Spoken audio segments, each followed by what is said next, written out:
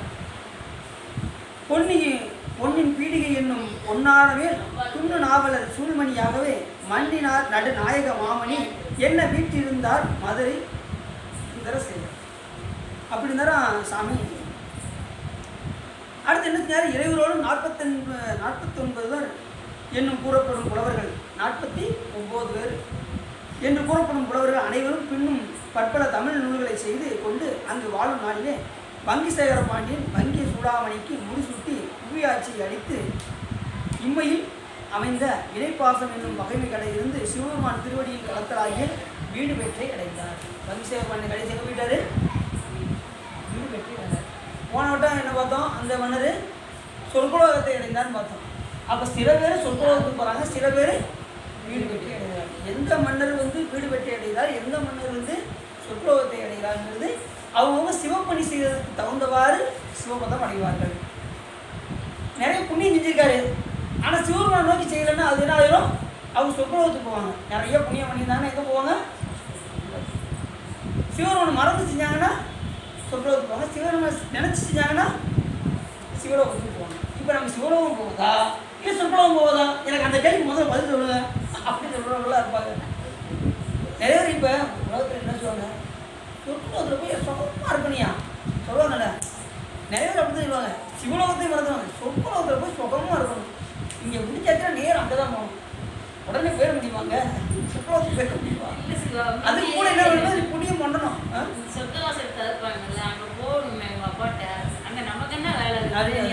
ஏன் ஓடுவாங்க? நான் ஒருத்தர் கேட்டேன், வேகம் வந்தாரு.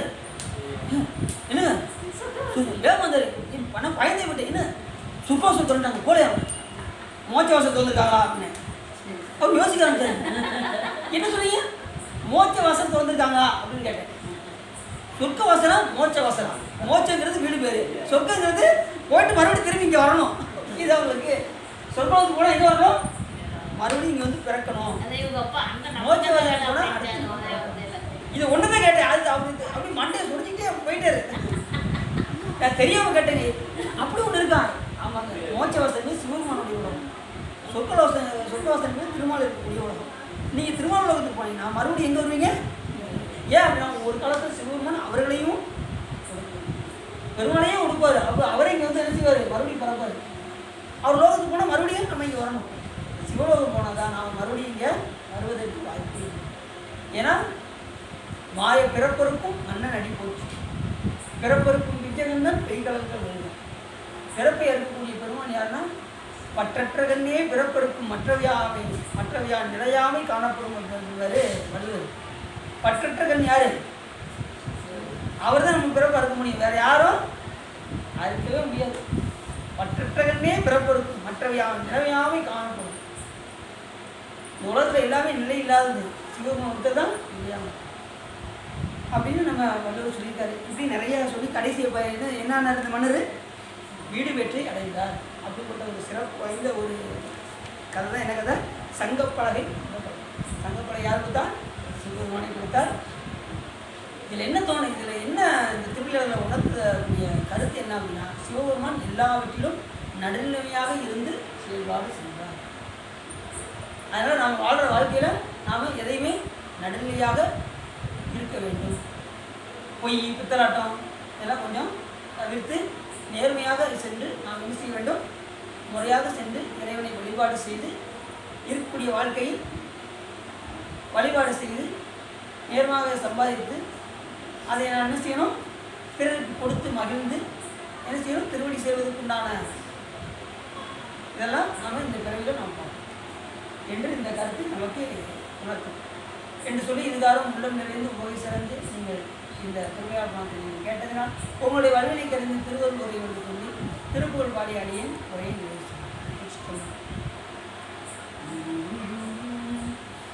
உலக பசுபாச துந்தம் அதுவான உறவுகளை தாயர் தந்தை மனைவாழ மலதல சுவாச சஞ்ச தமதாலன் மதிநிலை கெடாமல் உந்தன் அருள்தாராய் தலமருகு பூளை கும்பை அணிசேயே சரணபவா முகுந்தன் மருகோனே மலர்களை சிவாகமங்கள் பயில்வோனே பழனிமலை வாழ வந்த பெருமானே வனகளை சிவாகமங்கள் பயில்வோனே பழனிமலை வாழ வந்த பெருமானே